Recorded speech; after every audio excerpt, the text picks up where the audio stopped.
ईश्वर के कृपा स्वरूप की चर्चा चल रही है साधुजनों। कल जिस युवक की चर्चा की जा रही थी उसे आज भी जारी रखते हैं। आपको याद है, एक युवक अपना घर परिवार छोड़ के सारी संपन्नता, सारी संपत्ति इत्यादि छोड़ के वृंदावन में एक पेड़ के नीचे बैठा हुआ तपस्या कर रहा है।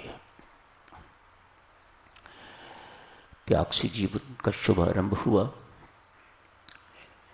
अब तपस्या कर रहा है, साधना कर रहा है। 20-25 के बीच की आयु है, भरपूर यौवन है, बहुत अच्छा स्वास्थ्य है, हट्टा कट्टा गुत्था हुआ शरीर है। आज राजा रानी उधर से निकले हैं। रानी ने राजा साहब से कहा,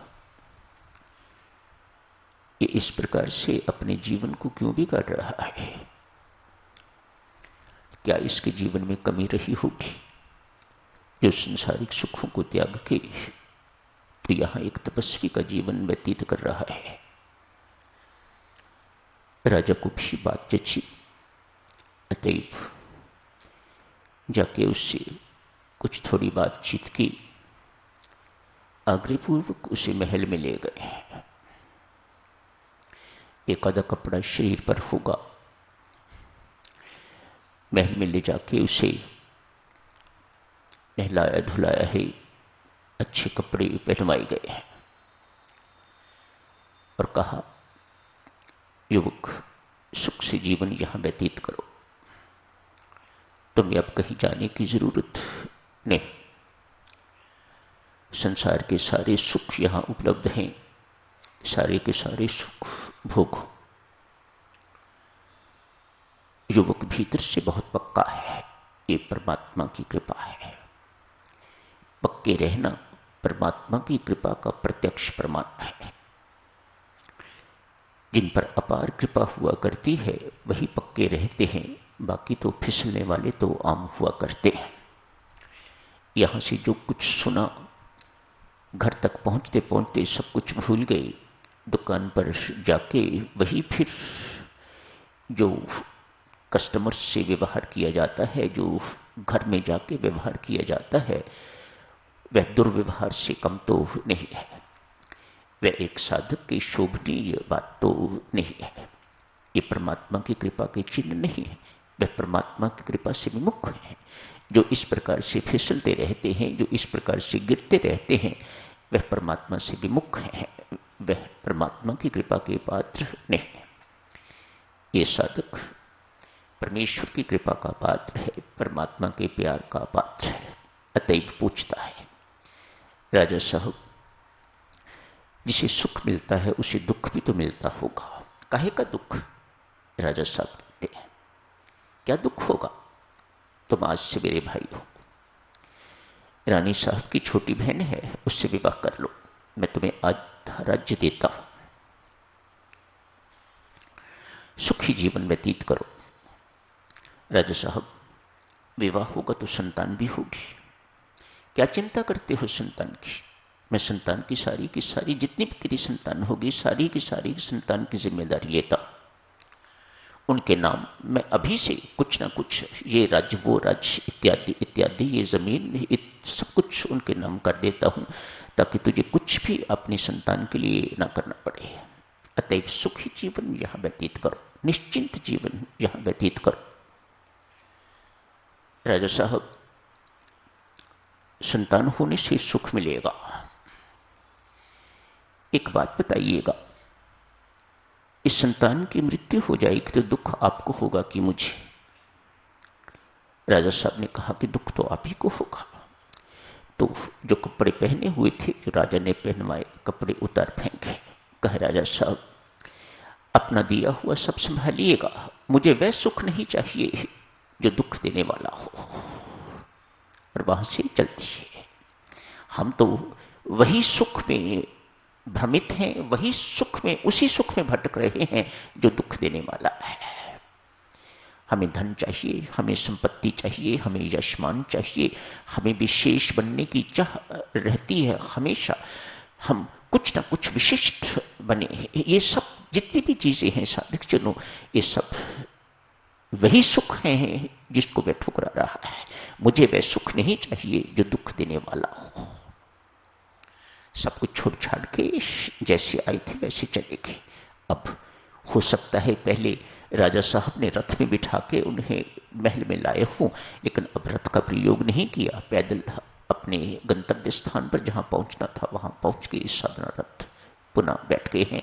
ये परमात्मा की कृपा है।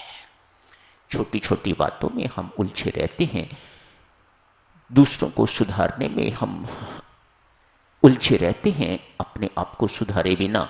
ये परमात्मा की कृपा नहीं है। परमात्मा की कृपा यही है जो आपको बार बार साधक बनने के लिए प्रेरित करे, प्रोत्साहन दे। साधक बनो, एक नेक इंसान बनो, एक अच्छे व्यक्ति बनो जो दूसरों के काम आ सको। अपना सुधार करो, दूसरों को सुधारने के पीछे न पड़ो। ये हर एक का कर्तव्य नहीं है। परमात्मा की कृपा साधक चुनो। पुनः आप जिसे कहूंगा बड़ी विचित्र है, और इसकी वर्किंग भी बड़ी विचित्र है। आप सोच नहीं सकते कि परमात्मा की कृपा किस ढंग से काम करती है। सामान्यतः यही कहा जाता है ना, यदि आपके यहां संतान नहीं है तो संतान हो गई। 2 लड़कियां हैं, 3 लड़कियां हैं, पुत्र पैदा हो गया, तो आप यही कहते हो ना परमात्मा ने कृपा कर दी। नहीं, बिल्कुल नहीं। ये परमात्मा की कृपा नहीं है।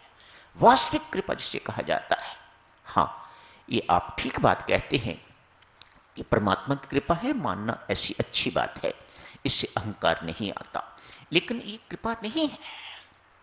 परमात्मा की कृपा देवियों इंसान की इच्छा की पूर्ति नहीं करती। कैसी विचित्र है आरती। परमात्मा की कृपा इच्छा की पूर्ति नहीं करती। जिस पर कृपा है परमात्मा की, उस व्यक्ति को इच्छा रहित बना देती है परमात्मा की कृपा। इच्छा शून्य बना देती है, उसे निष्काम बना देती है, उसे पूर्ण काम बना देती है परमात्मा की कृपा। इच्छा की पूर्ति परमात्मा की कृपा नहीं है। मत इस भ्रम में रहिएगा, बिल्कुल नहीं। आज एक राजा ने दूसरे राजा पर चढ़ाई की है, आक्रमण किया है। उस राजा पर जीत हुई, मार डाला उसे। ढेर सारे मकान महल जिन्हें कहा जाता है संपत्ति अचल चल संपत्ति, हर प्रकार की। राजा ने जीत तो लिया, उसे मार भी डाला, लेकिन ये सब कुछ उठा के कैसे ले जाए अपने राज्य में? तनिक सोचो ना। यही हमारा हाल है देवियों सज्जनों। हम सोचते नहीं, बनाते जा रहे हैं, बनाते जा रहे हैं, एक्सपेंशन कर रहे हैं, ये भी कर रहे हैं, वो भी कर रहे हैं। पता भी है कि सब कुछ यहीं का यहीं रहेगा, किसके काम आएगा वह परमात्मा जाने। लेकिन हम अपनी आदतों से बिल्कुल बाज नहीं आते। हम लगे हुए हैं और लगता है कि लगे ही रहेंगे। आज इस राजा को देखिएगा। ये बातें सब जितनी भी हैं देवियों सज्जनों, हमारे सीखने के लिए, कि हम इसे सीखें कुछ, और सीखें तो इन्हें अपने जीवन में उतारें तो लाभ है। आज राजा साहब के पास क्या कठिनाई आ गई, जो हम सबके सामने कठिनाई आती है। इतना कुछ तो बना लिया मैंने, इतना कुछ है यहां पर, ये सब कुछ जो भी राज्य इत्यादि महल आदि, मैं कहां उठा के अपने राज्य में ले जाऊं? एक राज्य से दूसरे राज्य में इन्हें ले जाना बहुत मुश्किल है। अतएव प्रजा से पूछा, वहां के लोगों से पूछा, क्या इस राजा का कोई परिवार इत्यादि है, कोई सगा संबंधी है? लोगों ने कहा एक पुत्र है, बुलाओ उसे। राजा साहब ने हुक्म, जीते हुए राजा है, मालिक है इस वक्त। अतएव कहा उसे बुलाओ। कहा महाराज वह साधु हो गया हुआ है। तो क्या हुआ, बुलाओ उसे, राजा का हुक्म है।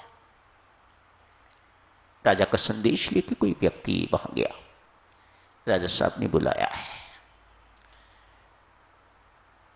इसने झट से कहा, क्या काम है मुझसे? कोई होगा? इस व्यक्ति ने झट से कहा, राजा साहब से कहो मुझे आपसे कोई काम नहीं है, वापस लौटा दिया। राजा ने ये बात सुनी, देखो अंदर से कितना बलवान होगा व्यक्ति, हमारी तरह कमजोर नहीं, अंदर से कितना बल मिलता है साधना से। जिस किसी ने साधना की है वह अंदर से बहुत बलवान होगा, उसे छोटी मोटी बातें बिल्कुल छोटी तक नहीं है, वह इतना सहनशील हो जाता है जैसे एक चट्टान होती है, उस पर जितने मर्जी प्रहार कर लो, वह प्रहार करते ही जो तीर चुभता है, जो तीर पीर्स करने वाला है, वह पीछे मुड़ जाता है। इस प्रकार का सहनशील व्यक्ति हो जाता है। परमात्मा की कृपा से होता रहे सब कुछ। तेरी लीला है, तेरी इच्छा से हो रहा है, मुझे क्या फर्क पड़ता है। जब तेरी इच्छा से हो रहा है, जब तेरी कृपा से हो रहा है, तो फिर मैं हस्तक्षेप करने वाला कौन हूं? जो हो रहा है वह सब ठीक हो रहा है। क्यों? तेरी करनी में कोई गलती नहीं हो सकती। ऐसा सोच विचार करके तो वह बिल्कुल शांत अवस्था में रहता है। मुझे राजा से कोई काम नहीं है, जाके उन्हें कहो। राजा साहब स्वयं मिलने के लिए आए। ये योग्यता किसने प्रदान की? एक राजा चल के मिलने के लिए आ रहा है। वो पहली कथा में वह राजा वैसे ही वहां से निकल रहा था, विशेषता मिलने के लिए नहीं आया। आज यहां विशेष मिलने के लिए आ रहा है। ये किसका प्रताप है? ये साधना का प्रताप है, ये परमात्मा की कृपा है। आ गया, बेटा मैंने तेरे पिता को मार दिया है। मुस्कुरा रहा है, उसे मरना था, मर गया, बात खत्म। ये किसका प्रताप है? ये साधना का बल है, ये साधना का प्रताप है। ये समत्व किसने दिया? साधना ने दिया। मरना था, मर गया। बेटा मैं सब कुछ यहां से उठा के ले जा नहीं सकता, मैं तेरे हवाले ये सब कुछ करता हूं। हाथ जोड़ के कहता है, राजा साहब मुझे इनमें से कुछ नहीं चाहिए। जो नश्वर है मैं उसे लेके क्या करूंगा? मैं इस सब को ठोकर मार चुका हूं, मुझे ये सब कुछ नहीं चाहिए। फिर क्या चाहिए? युवक कहता है, ऐसा सुख चाहिए राजा साहब जिसके साथ दुख न जुड़ा हो, ऐसी संपत्ति चाहिए जिसके साथ विपत्ति न जुड़ी हुई हो, ऐसा जीवन चाहिए जिसके साथ न बुढ़ापा न मृत्यु जुड़ी हुई हो। फंस के ना राजा साहब, ये किसके बल पर? साधना के बल पर। पुनः सुनो, मुझे ऐसा जीवन चाहिए राजा साहब जिसके साथ बुढ़ापा एवं मृत्यु ना हो, मुझे ऐसी संपत्ति चाहिए जिसके साथ विपत्ति ना हो, मुझे ऐसा सुख चाहिए जिसके साथ दुख न जुड़ा हुआ हो। यदि आपके पास इनमें से कोई चीज देने को है तो दीजिएगा, अन्यथा अपना रास्ता ना पिएगा, मेरा समय बर्बाद ना करिएगा। मैं उससे जुड़ा हुआ हूं जो सब कुछ, ये सब कुछ देने में समर्थवान है, जो सर्वसमर्थवान है। ये परमात्मा की वास्तविक कृपा है। कल जारी रखेंगे साधु इस चर्चा को और आगे। आज यही समाप्त करने की इजाजत दें। धन्यवाद।